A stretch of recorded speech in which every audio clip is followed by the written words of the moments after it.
respecté yenn ci ay gestes barrières ci ab bataaxal bu nga xam ne dañu ko jagleel commissaire centraux yi commissaire urbain yi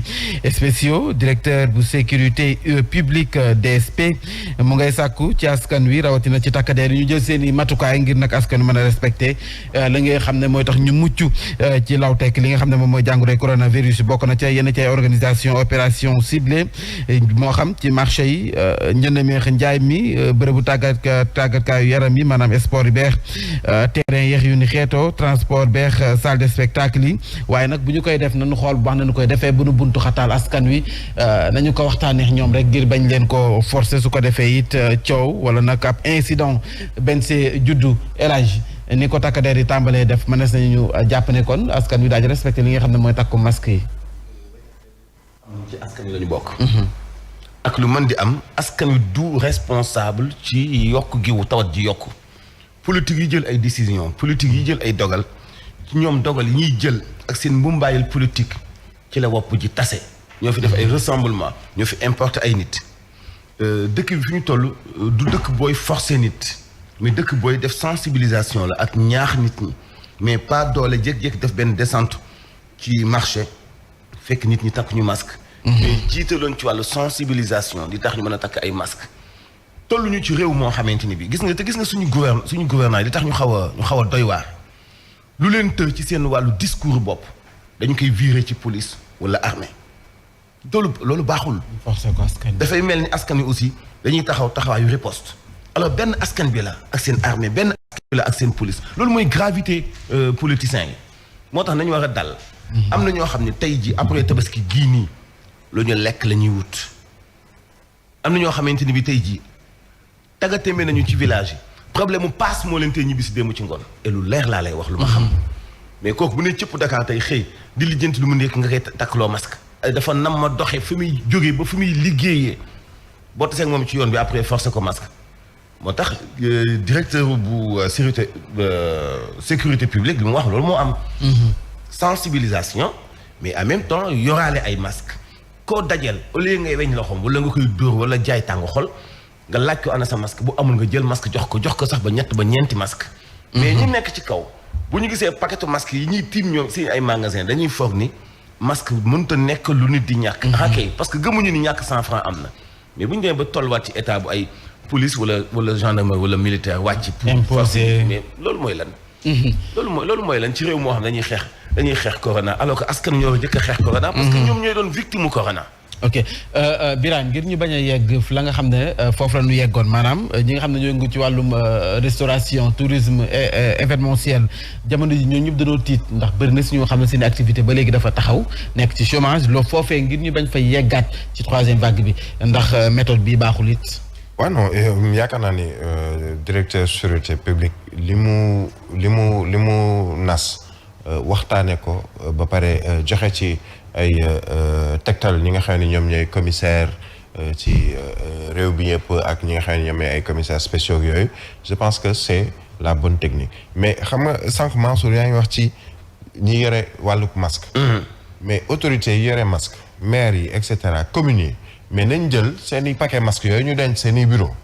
ñu jox ko police jox ko gendarmerie ba nga xam ne ñooñu bu ñu demee sur le terrain muy circulation muy ñu mën la sax sensibiliser la boo amul masque ñu jox la benn ñaar wala ñetti masque ne la attention la prochaine fois su la jàppee nangam mais ça concourt toujours ci waxtaan ak nit ki mais surtout pour jox nit ki mu jël responsabilité boppam parce que gis nga Mambay sénégalais bi doful ay magum jëmm lañu c'est-à-dire gis nga xale bi gën a ndaw ci tey boo ko rombee ci mbedd mi conscient na xam na li muy def xam nga lan nga mën mooy tegtal ko ne ko yoon bii nga war a jaar mooy bi gën parce que yoon bii boo fi jaaree mën na la indil jafe-jafe bu ñu jëm ci wàllu coronavirus bi nañu jàppale ñi nga xam ne ñoom ñooy takk der yi war a wàcc ci tali bi justement pour doxal yooyu les directives yi nga xam ne jóge na ci seeni autorité mais je le répète et je le redis na autorité yi sur le plan central jël seeni responsabilités le gouverneur de Kaolack a pris ses responsabilités dama koy saluer le gouverneur de Dakar doit prendre ses responsabilités gouverneur u dëkk bu ñu dem ba xamee ni coronavirus bi am na fu mu fa toll bul xaar président de la République wala ministre de l'Intérieur génne arrêté wala ministre du commerce wala ministre des transports yow mi gouverneur nga xamee ni yow yaay le chef de l'exécutif régional prends tes responsabilités bu dee da nga war a arrêter benn manifestation ñu arrêté ko bu dee da nga war a ne ni lii na dakk nañ ko dakkal mais jël ses responsabilités bañ a xaar président de la République c'est pas lui qui doit prendre toutes ses responsabilités parce que tey dafa nekk ci benn situation boo xamee ni pour mu jël yenn ci ay mesures day xaw a jafe ci moom parce que dafa defoon loo xamee ni dafa safaanoo ak li nga xamee ni moom lañ doon xaar ci moom. jaajëf Birahim dañuy doxantu ba sa xombol foofee de ndax xam ngeen ne kon mbas mi ñi muy gën a yóbbu moo di ndaw yi am fanweeri at wala lu ko ëpp loolu nag moo jaaxal askan wa rawatina ka ñu toftal ca maire ba di Mamadou Lamine Gueye moom nee na sax ab campagne de sensibilisation c'est soo bu jamono ji wàcc ñaax askan wi ñu dem ñaxku ji ba noppit mboolem activité politique ba mu daan amal dakkal ñu teew lay kàddoom ñëwaat. Covid bi commencé waat di jógaat ci dëkk bi te vraiment ci lañ jóg war a bëgg a jóg pour sensibiliser. loolu nag bu ñu nee dañ koy def dañuy ñëw ci nga xam ne moom moo fi nekkal santé. docteur Sitor Ndour ñu war a dugg ci population Xombol ak li ko wër xamal leen ni feebar bi mi ngi fi nit ñi nañu continuer fàggandiku mais aussi nañu jublu ci matuwaay yi nga xam ne ni moo ko fiy jëlee définitivement muy maanaam vaccin yi. ñu dañoo préparé woon benn meeting depuis 3 mois ñu koy préparé. parce que comme affaire bi jóg na moom du jël responsabilité di dajale nit ñi loo xam ne ni mën na lawal feebar bi ci Xombol ak li ko wër. mu ne meeting boobu nañ ko bàyyi sensibiliser nit ñi ci mbirum feebar bi xamal ni mi ngi fi na ñëpp jóg pour xeex ko pour mu jóge fii dara dootu ñu téye. sa xombal googee sax la ñuy desandi ak médecin chef bu district ba moom mu ngay xam le ni kon jamono ji jàngoro ji nam fa demee dafa jéggi dayoo gox ba kon nag faw askan wi daal di moytu bu baax rawatina ndaw yi ñu dem ñàkku ji Sitor Ndour ay kàddoom ñu teewlu ko xam mbéytaal xuma. Troisième vague bi c'est pour les jeunes mais je pense que c'est parce que les jeunes ne se sont pas vaccinés parce que mag ñi dañ tiitoon bu vaccin yi ñëwee ñoo ñëpp daw dem vacciné wu yàlla dimbali ñu ba gis nga vague bi bëriwul mag mais surtout mag ñi ci décès di bëriwul man amaguma ci benn décès de personne âgée décès bi ma ci am 38 ans kese la am fanweeri at ak juróom-ñett malheureusement décédé donc cela veut dire que ku toog ne man xale laa du ma ci décédé da ngay nax sa bopp jombul kenn n'importe qui mën na la dal mën na la gaañ mais surtout na nit ñi vacciné wu parce que xëy na vaccination du tax nga du tere nga am ko mais dina éviter forme grave yi la mu la xay loolu aussi il faut nit ñi bàyyi ci xel. Birahim ndaw yi ñooy dem ci soirée yi ñooy dem ci yenn rassemblement yi ñooy dem ci meeting yi moo tax troisième vague bi dafa mel ni ñoom la gën a sonal te ñu si bëri demuñu ñàkku ji. waaw non ñu ci bëri dem ñoon ñàkku ji parce que dañ jàppoon ni mbir mi ci mag yi la yem. mais gis na sensibilisation dafa am noo xam ne dafa am importance tey ndaw yi justement ñu fàttali leen ni delta bi di variant bu bees bi. xoolul mag xoolul ndaw ndax ñi mu gën a jàpp sax rawatina mooy la population jeune. xam nga le président de la République a même annoncé fan yi passé que ndaw ñi à partir de 18 ans mën nañu vacciner wu mais ailleurs en Europe ñoom dépassé nañu stade boobu ñoom léegi ay ndaw yu am 12 ans 13 ans ñooy vacciner wu parce que dañoo xam ne variant bi nga xam ne moom moo fi nekk actuellement dafa virulent di dem ci ñu bëri te xoolatul question âge xoolatul comorbidité et cetera mais nañu continuer la sensibilisation boobu nag mënoo ko def sans ce qu'on appelle les relais communautaires suñu nee relais communautaire muy bàjjenu gox yi muy imam yi ci jàkk yi ci jumaa yi parce que nit ñi am na ay jamono ci jamono maam da nga daan tëgg sabar pour woo nit ñi ci penc mi pour yeggal leen benn xibaar te yàlla def na ni jaabaa ngi fi jàkk yaa ngi fi fees dal ci koñ yëpp koñ boo dem ñaare di nga fekk sax ñaari jàkka gën kaa néew ñuy nodd chaque jour di xutba di waxtaan ak ñi nga xam ne ñoom ñooy dugg ci biir jàkk yi ak ci jumaa yi média yaa ngi fi réseaux sociaux yi nañu ko bañ a yemale ci saaga ak yeneen mais nañu jël réseaux sociaux yi seet ñi nga xamee ne ay porteurs de voix lañu ci biir réseaux sociaux yi waxtaan ak ñooñu ba nga xamee ne ñooñu tamit dañu mën a participer à cet effort de sensibilisation ba nga xamee ne ñëpp au moins kenn du ne ni yëguma woon ni lii xew na wala yëguma woon ni lii moom moo koy indi au moins nit ñi mën a jël seen responsabilité mais de manière individuelle. Voilà le député du peuple au Sénégal bu ñu demee ba nga xam ne waxuñu sax lal maanaam lal bu ñu maanaam tëral ñi tawat mais boo faatoo sax pour ñu denc la dafay mu ngi ko kaw commencé nekk ay jafe-jafe jot na nag ñu tiit ngir dem ñaxu ji. dafa bëri ay kàddu yu nekkul dëgg ba tax mu bëri ci loo xam ni askan wi gëmuñu ko. moo tax tey wopp ji yëgsi fii mu yëgsi am na benn quotidien bu ko bind bi may yëgsi maa ngi dégg amee di ko wax. ñu ne Côte d'Ivoire pratiquement ñoo commencé ndowoon tawat ji. te mënuñu wax ni ci côté discipline xëy na ñoom ñoo ñu gën a discipliné à ce point. donc lan moo xew. mën nañ ñoo gën a bañ a discipliné mais ëpp ñu benn résistance ci wàllu kilifteef xëy na loolu mën na ci am te boo seetee suñu kilifa yi dañ ñuy joué dafa bëri li ñuy wax ku jóg yaa ngi dem ci sa ay campagne bopp aw sa yoonu bopp jël tawat ji def ko outil de propagande di propagande nit ñi tey ñu wax li dëgg tey xoolal tey nit ñi sonale askan wi dem leen vacciné wu ji et banaliser moo weeru lëmm wii suñu ginnaaw nga xam ne dëkk bi amul woon benn vaccin bu fi am rupture totale te waxoon nañu leen dès le début ni bu fekkee junni vaccin moo fi am te kenn ku nekk war ngaa jël ñaari dose bu ñu joxee 500 personnes nañu denc yeneen 500 personnes yi mais nu ñu def dañu ko topp seen wàllu politique seen wàllu mumbaay ba stock bi jeex amuñu ay vaccin loolu benn la beneen bi ci des Sénégalais seen question bi ñu doon samp toujours ci vaccin yi dafay continuer parce que dafa am ay boroomi xam-xam yuy samp ay question di laaj ci vaccin yi comme ni mu amee Europe ci crédibilité façon vaccin yi bu ci gën bu ci gënul ban la ci yenn saa yi ñu jam bi baaram yenn saa yi ñu nasaxal bi mais ñun Sénégalais yi li gën a doy wax ci seen campagne bi naan di wax Sénégalais yi dégg naa sànq Mamadou Fofana doon ko wax et avis la bu ma àndul ak moom muy bàyyi leen def automédication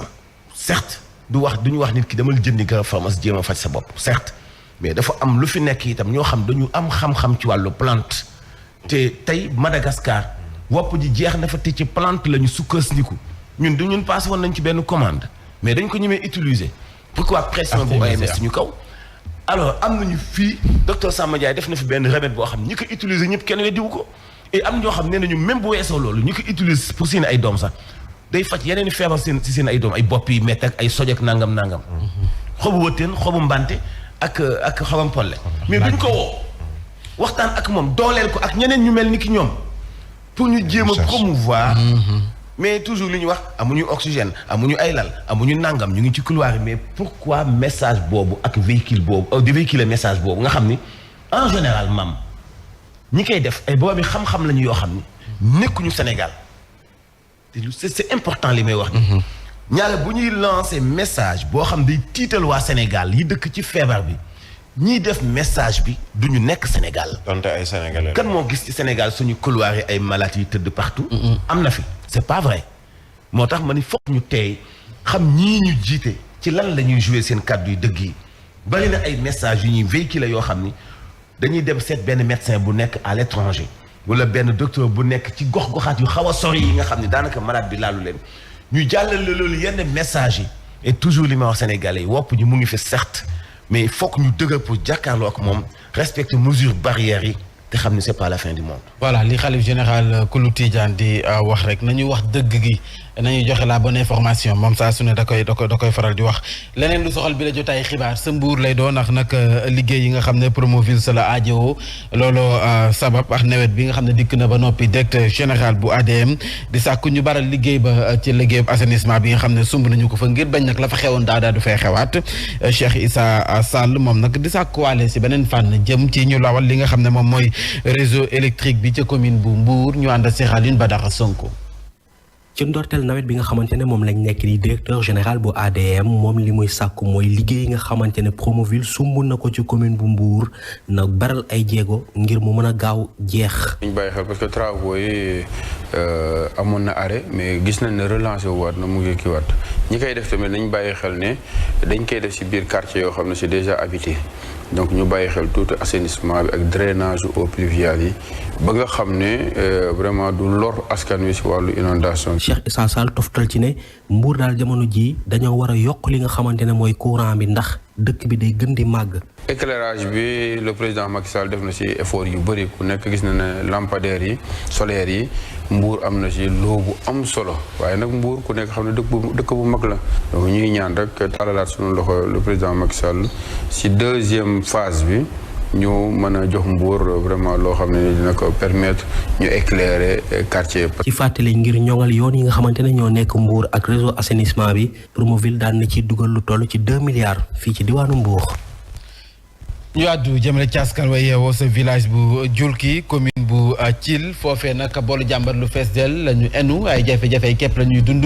looloo sabab nag ñu takk sa ay morso yu xonq wàccoon sa mbedd ma doon sa yëglu ñu ànd Cheikh Mass Ndiaye ci ab reportage. Julki di ab village bu nekk ci commune bu Thiel askan wa fay yeewoo yi ngi ci ak dundin gu métti amuñu courant amuñu poste de santé waxuma ak ab collège seen forage di paan saa bu ne ñu rango ay morso yu xonq ngir fesal seen naqar. njàng xale yu jigéen yëpp yàqu na parce que amuñ collège boo xam ne bi war na téye xale yu jigéen yi fii ñu jàngee fii mooy courant boo xam ne bi central buñ fi defoon depuis 2014 ba léegi benn pepp courant génnut fii ci biir dëkk bi lu ñu gën a naqari mooy que ne récemment bay Macky Sall di ñëw département Linguère lañ ñëw fii en catimini jël batterie yoo xam ne yi ñoo fi nekkoon yu baax ñu échangé ko ak batterie yu màgget yoon bi boo seetee 30 kilomètres Thiel nawet da ngay bëgg a jóge fii dem Thiel amuñ yoon dañoo bëgg ku ñu defaral yoon. mais dañu digoon ne dinañu jël case bi soppi ko defal ñu ko poste de santé mais ba tey jii gisuñu dara population bi sonn nañu jigéen ñi sonn nañu ba tey jii nii dañuy ñëw di jur am ay jafe-jafe war a jël jigéen ñi yóbbu leen ba Thiel wala yóbbu leen ba Vélingara pour ñu mën leen jàllale feneen. mais amuñu ay moyens de transport ba tey jii nii courant tamit amuñu ko ay lamp la ñuy defee seen accouchement fii maanaam ASC ak matron bi fi nekk au niveau du CAR. askan woowulee ñu bàyyi seen bopp waral tëral seen i pexe ngir mën a mucc gën fuuf di yaakaar ay politiciens yi nga xamee ne taluñu leen.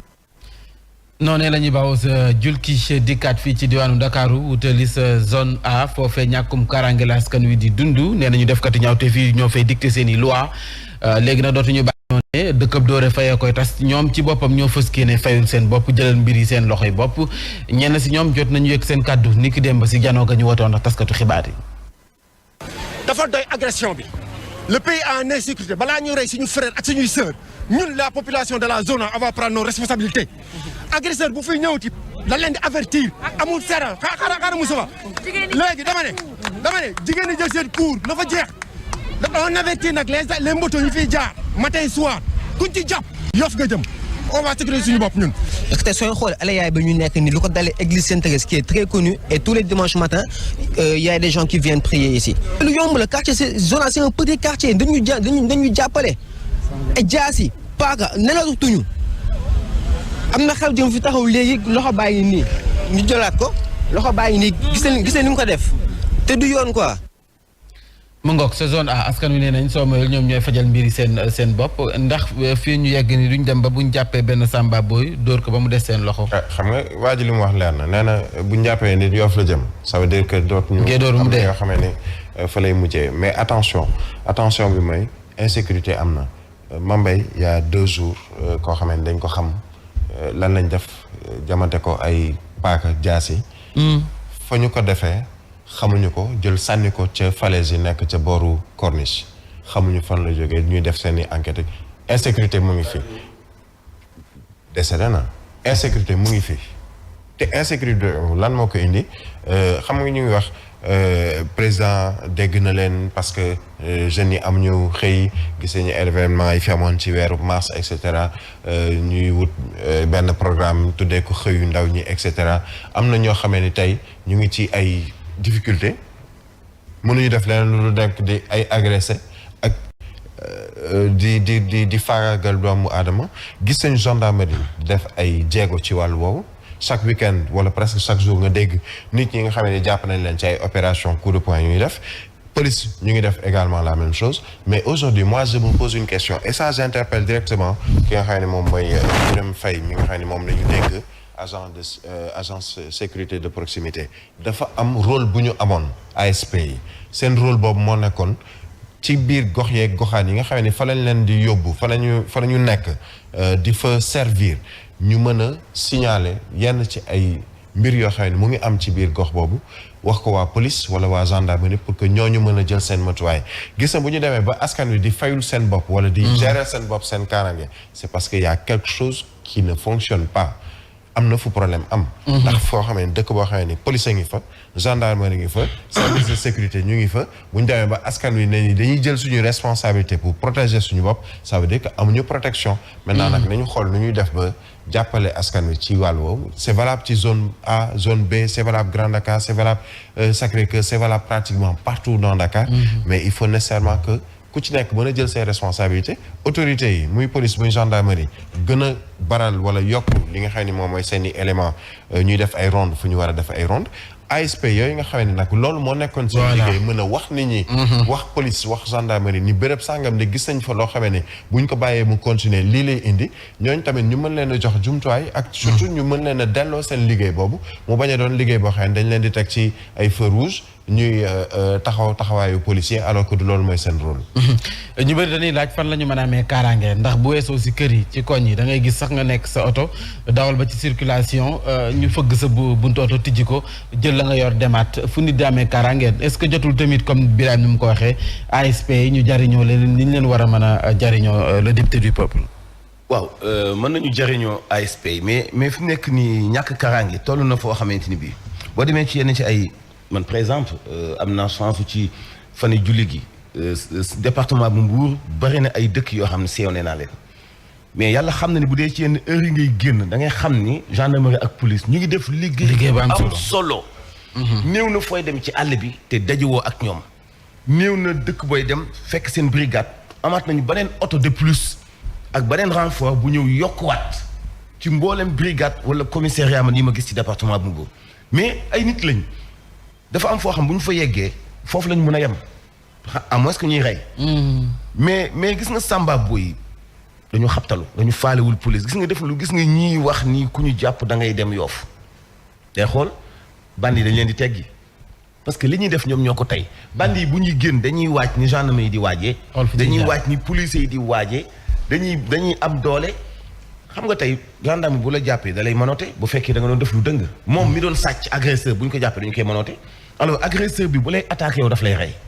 faaw mu jël opération 2 secondes day jël li mu soxla mbaa mu jël sa bakkan. mais yooyu nag nit ñi itam mën nañu participer ci di dénoncer. jàppale takk der yi di participer ci di def ay intervention xam nga li aw askan am na fam bu fa eggee dafay laaj nit ñi tiit bu fekkee 10 personnes mën nañoo taxaw assister benn scène boo xam ne nit dafay ñëw jëm nit paaka jël alalam di dox di dem te kenn du ko attaqué du question dañu ragal de élan de solidarité moom manqué léegi ci askan wi te loolu nag askan wi tey nit ñuy taxawee di xeex ak Samba Boy bi tudd corona noonu la ñuy taxawee ak xeex agresseurs yi benn ba ñaareel bi ci des agresseurs yi agressé ci quartier yi ci kër yi la ñu dëkk gis nga papa yi ak yaay yi ay complice lañ faaw ñuy dénoncer seeni doom yu dëng loolu mooy yoon gis nga ab sàcc ak agression kenn du ko bayal ci am réew te loolu agresseurs yi fanaan nañu ci mbedd du ñu SDF de ci ay kër la ñuy jógee te xam nañu seeni parents xam nañu ni seeni doom yi dañu jubadi donc ñoom ñu leen dénoncer mais rôle boobu justement c'était justement le rôle des agents de sécurité de proximité loolu moo nekkoon ci cahier de charge bi dugal leen ci benn koñ bu ci mel ni fii ñu nekk nii ñoom ñooy mën a identifier dani attention bërëb sàngam foofu dañ fay jaay yamba wala dañ fay jaay drogue mais gis nga bërëb bu ñuy jaay drogue wala di fa jaay yamba nga ñëw amoo xaalis mais boo génnee di nga ne xaaral ma dem seeti Mansour parce que dafa mel ni romb naa ko mu yore téléphone bu cher naa agressé Mansour jël téléphone dem jaayee ko bu doon 100 millions lay jar ma jaayee ko 50 000 francs mën a dem jënd sama yamba mais bu dee dénoncé nañu kër ngay jaay loolu mais Ibrahima xoolal bi ñu xewal maa ngi gis ñu koy publier ci réseaux sociaux yi ma ni lii mooy importance réseaux sociaux mais pas des saaga boo ñëwee taxaw ci supermarché yi léegi bandi yi ni ñuy def wala ci buntu banque yi am na ay weñ yu ñu fay teg ci sa kanam pëna yow doo ko gis boo taalee sa oto boo awee ci ko mu bënn sa pëna da ngay daw après ay 500 mètres remarqué ni sa pëna mu crevé na nga wàcc yow fi ngay wàcc di xool foofu lañ la fekk agressé la donc dafa grave ci circulation mu nekk message bu ñëpp nañ ci bàyyi xel voilà nañ ci bàyyi xel ñoom seen i méthode la ñu yor sa Sédhiou it ñàkkum kaaraange la ñu fa nemmeeku ci ay villages yu féete ca Samba foofee nag sàccum jur gi rawatina sàcckatu jur gi kon ñoo fay dicté seen i loi ba ñu tegoon sa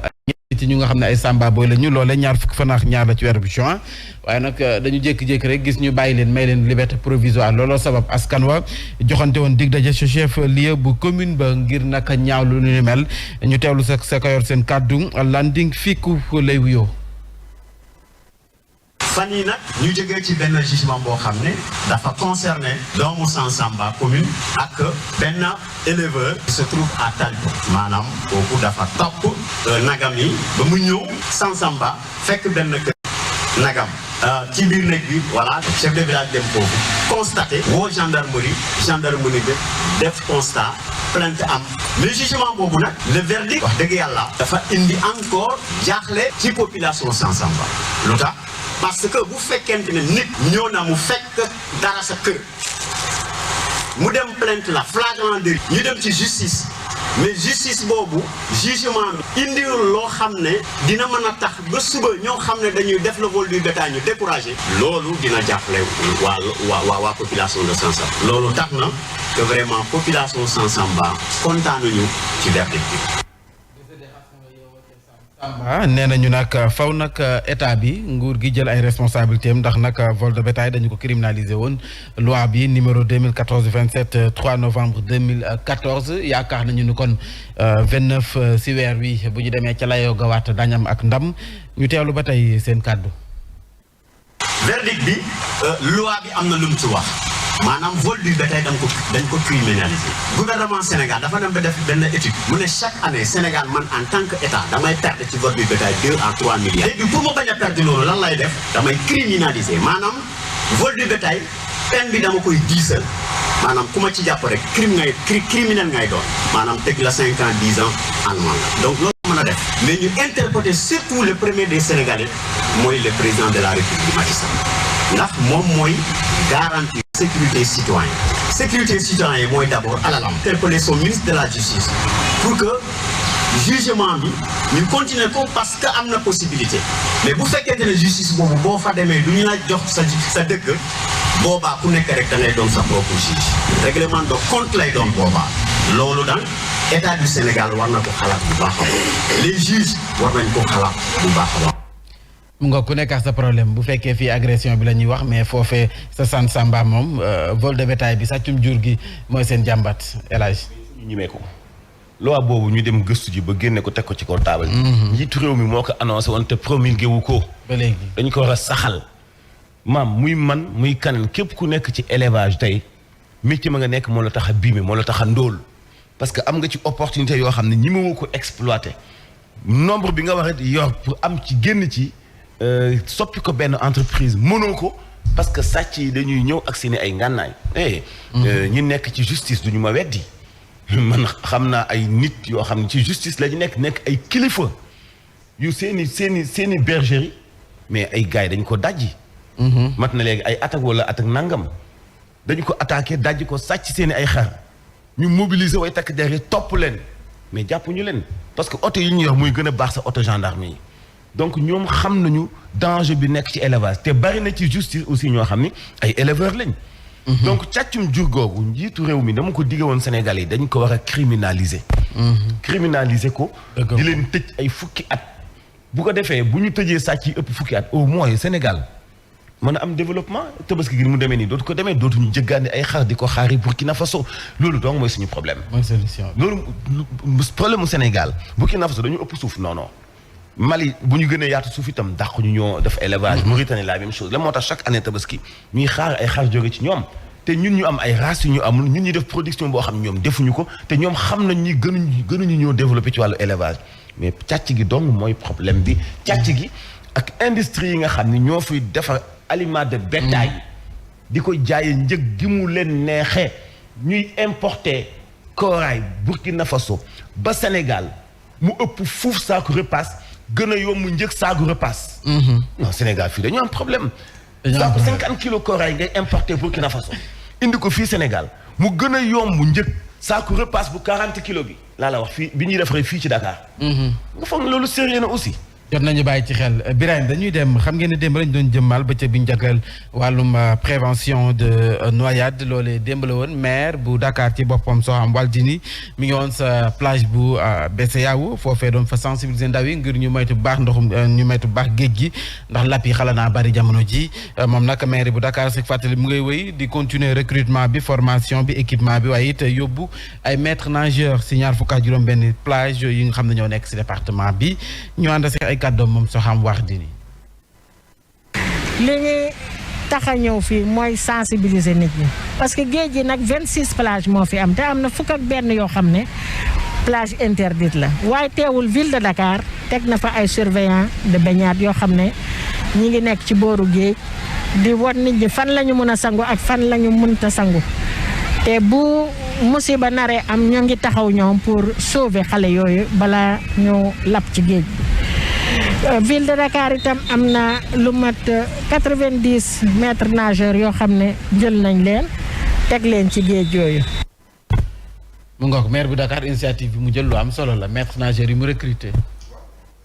Non seulement am na solo mais day tax ba peut-être comme ni mu ko waxee ñu mën a sécuriser suñuy plage ndax au-delà plage interdite yi am na sax benn projet boo xam ne li ñu ci doon wax mooy fexe ba yenn plage yi nga xam ne ce sont des plages interdites ñu seet nu ñuy def comme fii Sénégal moom boo interdire fenn sax du tee nit ñi dem fa. ñu xool nu ñu koy defaraatee ba nga xamee ni nit ñi même si ce sont des plages interdites terme interdit boobu ñu mën ko dindi. mais mën la sécuriser plage yooyu parce que Mambay coow li c'est tout simplement que yenn ci suñuy côte daanaka dañ ko occupé par des privés. ñu koy privatiser piscine plage privée am ba nga xamee ne nit ñi léegi mënatuñoo dem ci yenn ci ay ils sont presque obligés di dem ci li ñu woowee ay plage interdites comme mënuñu leen a tere dem foofu nañ leen sécuriser bi nag mooy teg fa ay maîtres nageurs ak jumtuwaay yi ñuy soxla mais dafa am tamit beneen aspect boo xam ne nit ñi dañ koy fàtte mais am na ndaw yoo xam ne du heure bi maître nageur yi di fa nekk lañ fay nekk guddi lañ fay dem di def ay baignade nocturne et cetera loolu nag mën na indi jëye donc il faut nécessairement que tamit au-delà même jumtuwaay yi ñu fa teg nañu conscientiser di continuer di sensibiliser rawatina ñi nga xam ne ñoom ñooy ndaw ñi ni ñu koy defee ci yeneen i bërëb ci àdduna bi El Hadj da nga koy faral di wax maire dafay am vision mu mel ni kon initiative bi itam baax na ngir xeex lap yi bari ci géej gi waaw mais moom xam nga maire bu mag bu Dakar la yeneen maire yi ndawaan yi nga xam ñoo nekk ci géej gi aussi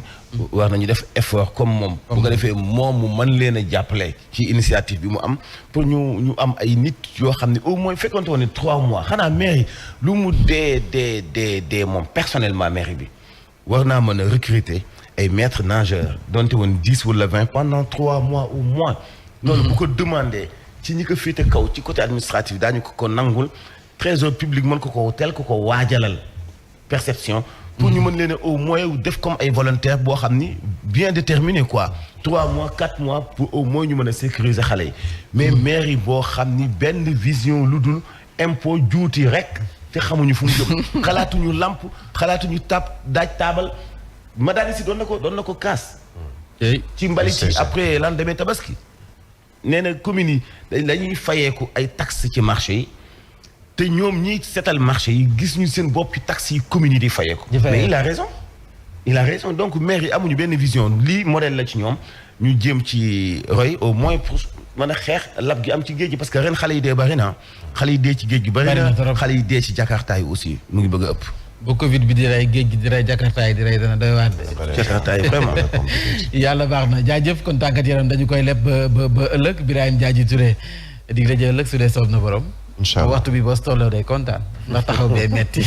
taxaw bi 6h30 ba léegi dafa metti de compliqué le député du peuple jaajëf waaw jaajëf moom dig la ëllëg waaw waaye nag 13h nga jàkkaarloo wax gaañ yi inchallah borom salaamaaleykum kalaamay Kocc Birahim Diadji Touré ngeen koy am 12h léegi rendez-vous man suba ak jàmm inchallah léegi rendez-vous suba Birahim di ngeen ko am 12h jotaay xibaar bi 9.7 Zik FM pàcc bu mujj bi soxal bi la jotaay xibaar yéen kay xëy fësal ak El Hadj Ahmed Aïdara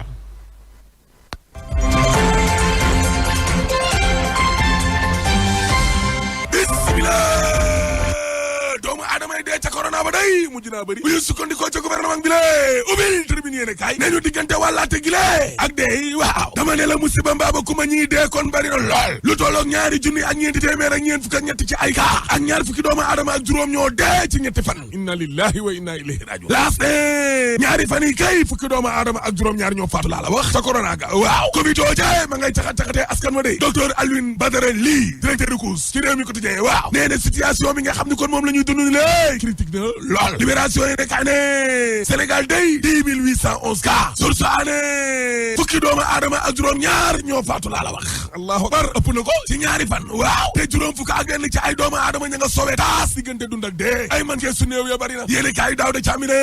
Abdoulaye Diouf Sarr day waaw daal dinay weedi ba nuppi xamle ne lu tolloo téeméeri junni ci mètre cube ci ay oxygène day ngelaw lii ñuy nooy sowe taas te mën nañoo sauver mi ngi fi Dakar Times ne lu tolloo 240 000 mètres cubes day lañ commandé 96 267 000 livré nañ ko 143 732 mètres cubes moom lañ stocké xanaa kon oxygène am na l'observateur ne gis nga coronavirus joojee waaw scénario catastrophe musiba mbaaba kumba dama ne la lal yi nga xam ne kon branché nañ fa oxygène yëpp daal di nañ cay tëdd allahu akbar amatul benn lal boo xam ne koy occupé wuñu ko ci centre de traitement épidémie yi la ci Ndakaaru Njaajël Jóob waaw waaye gis nga centre de traitement yooyee angaaru pèlerin ya nekk ca jam ñaajo jeexew yëpp ubbiwaat nañ ko laa la wax docteur Abdoulaye Kébé Dia nee na gis nga troisième vague bi lée moo gën a rey de mar di le quotidien yee ne kaa ne covid 19 joojee waaw ni nga xam ne la ñuy dencee doomu aadama yi ci armée lii ëpp na musiba mbaaba kumba la Habib Sagna mooy gestionnaire u armée lu chrétien yi lée Saint-Lazare waaw nee na gis nga mbir mi bu continuer nii fii ak ñaari at ay fees del dañ koy mujjute parce que lu mel nii man Sagna mësuma koo gis laa la wax yéene kaa yi ma jambal jàngi ne dama la armée lu julit yële Yoff waaye dama ne dimanche bii nu róowul ak yeneen dimanche yi de Ousseynou Wade waaw nee na def naa lu ëpp fukki atu yàlla ci armée lii la waaye li ma gis nii mësuma koo gis nag laa la wax doomu aadama yi il faut ñu ñëw ci sëggu Yoff yi ngir xam ne kon corona bi am na du ma ne nag ñiñ fi suul ñëpp corona moo leen rey de waaye lii ëpp na lool mari taw ñaan ci direct news waaw atourné yi nga xam ne président Macky Sall da ko doon def ak jamonoy corona gi lée nee na président bi tamul day moytuwul woon de dawul woon de ci contexte bi waaw looloo tax nag ba ndaw yi nga xam ne ñoo ne ca majorité ba day nee nañ mari taw ñaan daa war a démissionné ndax daa critiqué président Macky Sall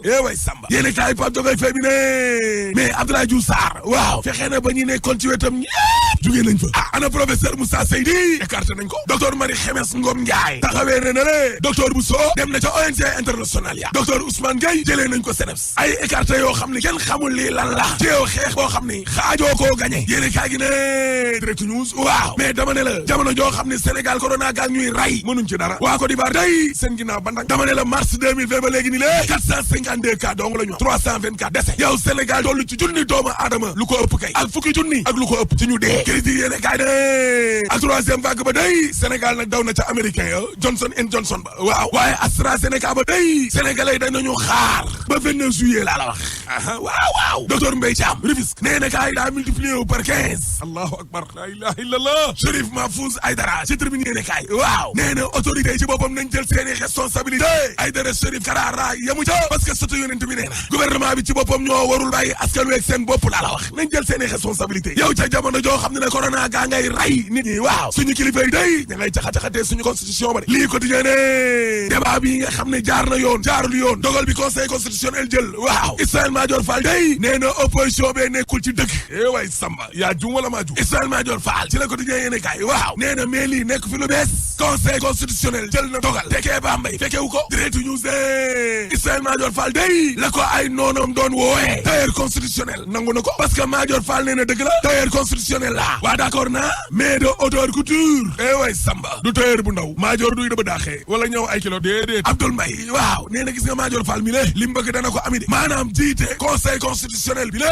Madior ci lii lay dox te dana ko ami jaawaleem gii mu nekkee laa xamul lan mooy ndeyam man Abdoul Mbaye day non am naa lu ma naqari trop je suis dégoûté 24 heures yéene kaa ne Ismaïla Madior Fall day ak papa Ousmane Sakho dootuñ ko defate de Moustapha Diakhaté waaw nee na lii attentat contre la république la Seybani Sougou nee na papa Ousmane Sakho su dee loi bi daal bu dee suñuy dirigeant fii ci diwaanu Afrique lay yëngu ci wàllum guerre moom la ñuy bëgg di taafantaloo comme ni ko Macky Sall di defee ni la mais loolu boo ko gisee parce que daf ci am ay juge yoo ku jébbalu fu ñu leen joxoñ la ñuy jaar yéene kaa gi ne wàllum mbong lu daal lañ bëgg a gérer réew mi daal question économique politique ak sociale yi Macky Sall ci boppam ak gouvernement am bi la ñu war a proposer Sénégalais day mooy feuille de route bu leer ambitieuse te ca dabaay di jéem a détourner nit ñi Pape Samba Sène day journaliste waaw ci évidence yéene kaay ak tribune yéene kaay ne dama ne wàllum élection et conseil constitutionnel yorinu réew mi comme gis nga ñii dañ leen a warul bàyyi noonu daal ak bagage yi tribune yéene kaay ne coowal troisième mandat bi la ak rejet wu recours opposition bi te conseil constitutionnel Madior tromperie constitutionnel waaw yow Ismaïla Madior Fall laata ñoo organiser référendum bi ak ba référendum ba jàllee 2016 ana lan la doon wax naan article 27 constitution bi li mu wax dafa leer nul ne peut exercer plus de 2 mandats consécutifs dama ne la Madior wax na ko ñetti yoon waa lan moo tax ba Madior Fall mi lée tey mu bëgg a wax waxet moo jaaxal nit ñi Abdoul Mbaye ne njiital conseil constitutionnel moom xaw ma kan la yàpp rek man kan la yàpp laaste Mame Matar Gueye ak Jamra day série infidèle waaw ñetti plainte laa lay wax ni danañu ko déposé box boobu li ne ca Touba day ay taalibe daal ñoo tëbee ci ay étage ndongo daara ñett am nañ ci ay gaañu-gaañu ba ñu yóbbu leen hôpital dem naa ca lamb jë arène nationale ba day combat yi ñu annulé ginnaaw marle na ko réel Bombardier Balla Gaye day mbaadu day yàqu Gaston Mbengue ci source année déet loolu amul parce que man waxtaan naa ak directeur police porte-parole gouvernement ba ci ministre Matar Ba gouverneur waaye amu ci kenn koo xam ne nee na ma combat bi Balla Gaye Bombardier dañ koy annulé amul maître Abdalib Gueye ci direct news waaw nee na gis nga waxtaan ba juboo consensus boobee ñuy wax ci fédération sénégalaise bu football consensus naaféq la laas ne fédération sénégalaise bu football boobee est-ce que riir mi waa dëkk bi àndal ne Augustin Senghor du fi def 4e mandat est-ce que du tax gars yi dellu ginnaaw tribune sox ne kon de yéen xamoo leen kon liggéey kii riir Augustin Senghor ke ni mbir mi demee nii amaan na 4e mandat ca yàlla yow gagné woo coupe defoo résultat amoo stade bu baax football bi tey la gën a bon nga naan 4e mandat waaye nag ak lu la gars yi jiital jàppal ne waa réew mi d'accorduñ ci de te du tax tamit ñu fàtte pétrole bi parce que suul gaz du ko tere xeeñ te 3e mandat dañ ko fiy tere rek boo paree mën a la alaaji tëjal